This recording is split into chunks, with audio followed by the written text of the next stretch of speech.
m'avez demandé quelle influence peut avoir le manque de cohésion sociale sur la sécularisation. Mais je pense qu'on pourrait renverser la question, c'est-à-dire quelle influence a la sécularisation sur la cohésion sociale.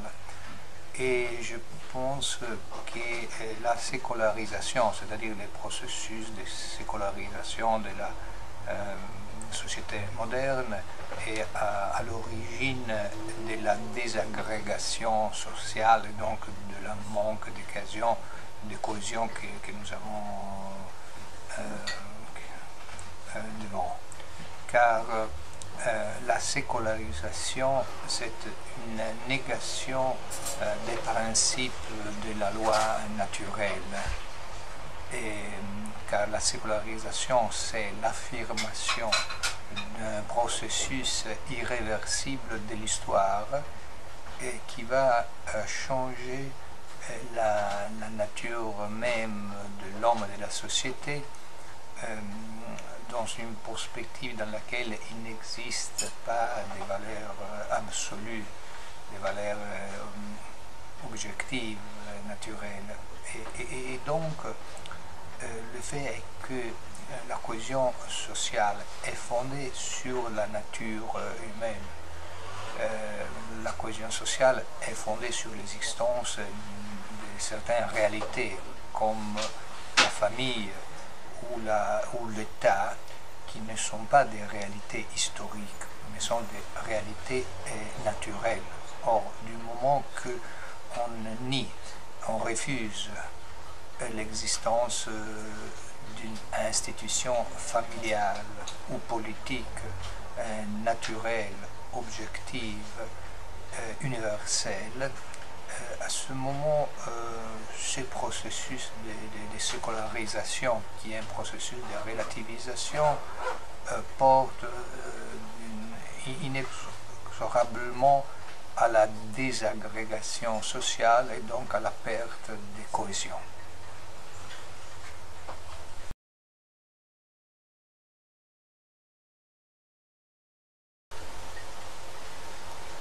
Vous m'avez demandé comment l'Europe peut supérer l'impasse relativiste. Je dirais que la réponse est très facile. Il faut revenir à une vision de la vie et de la société fondée sur des valeurs immuables et sur la loi divine et naturelle.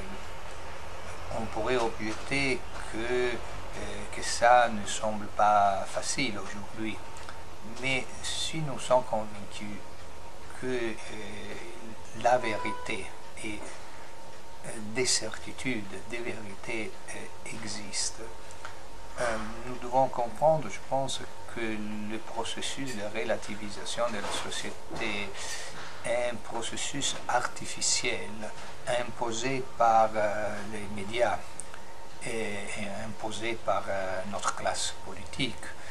Et imaginons que pour une semaine, pour 15 jours, pour un mois, les médias cessent de nous inculquer certains slogans, certains faux principes. Eh bien, la nature qui aujourd'hui est étouffée, niée, conculquée, immédiatement revient à la lumière. Donc, il n'existe pas une perte réelle des principes naturels, mais nous pourrons dire qu'il existe une éclipse. L'éclipse signifie que ces principes, ces valeurs sont toujours là. On doit seulement les maintenir, les conserver, les transmettre, les diffuser dans la société. Ça, c'est, à mon avis, la bonne route, l'itinéraire obligé pour une renaissance de la société contemporaine, de l'Europe contemporaine.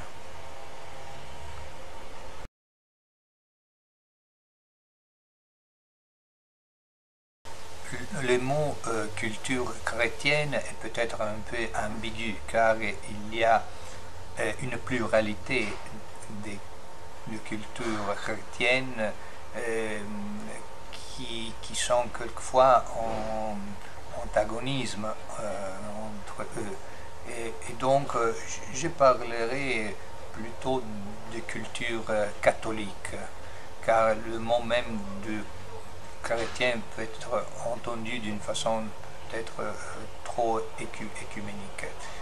À mon avis, la véritable culture chrétienne est la seule possibilité pour une renaissance de la civilisation chrétienne.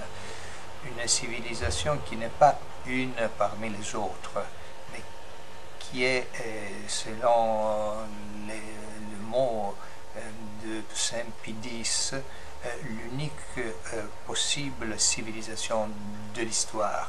C'est-à-dire que l'histoire d'Europe, l'histoire de l'Occident et je dirais l'histoire du monde a connu pendant des siècles une seule véritable civilisation dans le sens plein et complet du terme, qui est la civilisation chrétienne. Donc on ne doit pas bâtir une nouvelle civilisation, mais on doit édifier et restaurer cette civilisation.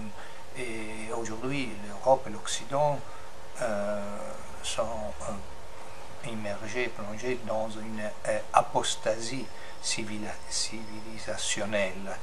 Et nous devons sortir de cette apostasie et revenir au principe fondamental de la civilisation chrétienne.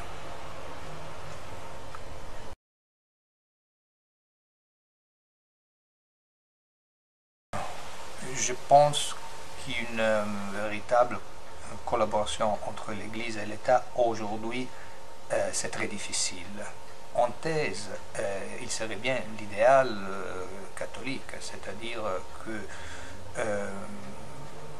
la thèse catholique est celle d'une intime collaboration entre l'Église et l'État. Mais ça présuppose un État catholique, un État qui accepte, qui accueille le principe de la foi et de la morale catholique.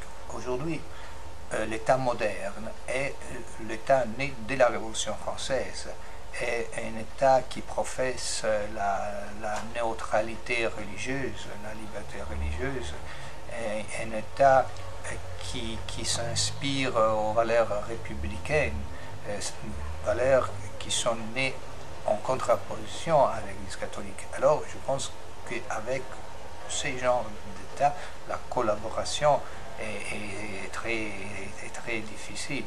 Ça, c'est peut-être l'illusion de certains catholiques, de pouvoir baptiser la révolution, de pouvoir baptiser l'État moderne. Je pense qu'aucune illusion est possible à ce propos. L'État moderne va vers l'autodestruction et nous devons travailler pour substituer l'État moderne né de la Révolution française avec un nouveau État fondé sur des bases naturelles et surnaturelles.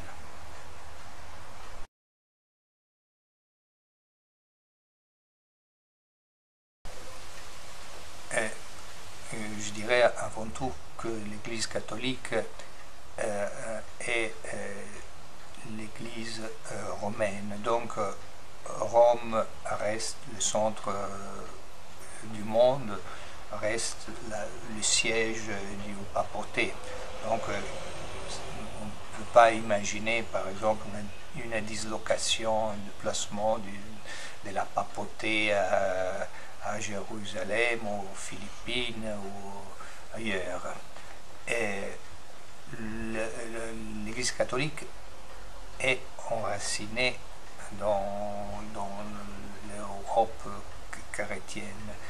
Et je pense que c'est à partir de l'Europe que l'Église doit continuer à exercer son apostolat, son évangélisation. Il peut bien arriver que dans des pays différents, il existe des minorités créatives. Si nous voulons utiliser un mot du pape Benoît XVI, qui sont dans leur intime, dans leur cœur, plus profondément romaines et catholiques que beaucoup de chrétiennes qui vivent en Europe. Donc, bien sûr, l'Église n'est pas seulement romaine, mais c'est aussi universelle. Et donc, elle embrasse tout le monde. Et ce n'est pas un cas, par exemple, que nous avons vu au dernier synode, qu'un appui très fort à la concession traditionnelle du mariage et de la famille est venu par l'épiscopat africain.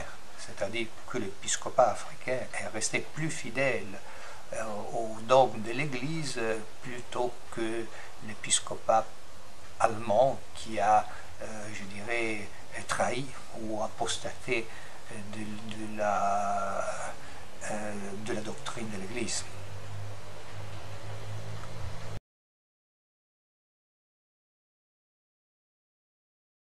Bien, je pense qu'on doit distinguer entre l'Église et l'Europe, c'est-à-dire que l'Église a reçu par notre Seigneur une promesse d'immortalité, et l'Église va survivre jusqu'à la fin du monde, alors que l'Europe, comme d'ailleurs toutes les nations qui composent l'Europe, sont des nations mortelles. Nous avons vu dans l'histoire qu'il y a eu de grandes civilisations telles que la civilisation romaine qui s'est effondrée, c'est-à-dire que les nations peuvent soit survivre, soit disparaître dans l'histoire. Et je pense que si l'Europe reste fidèle à l'Église, l'Europe va survivre.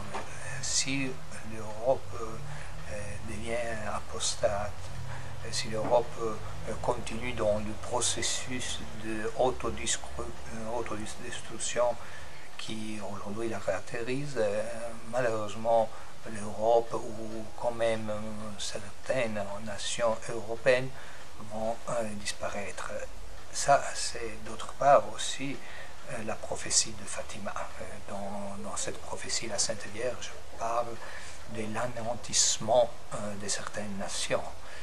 Et pour ceux qui ont la foi, ces mots de la Sainte Vierge ont quand même une valeur.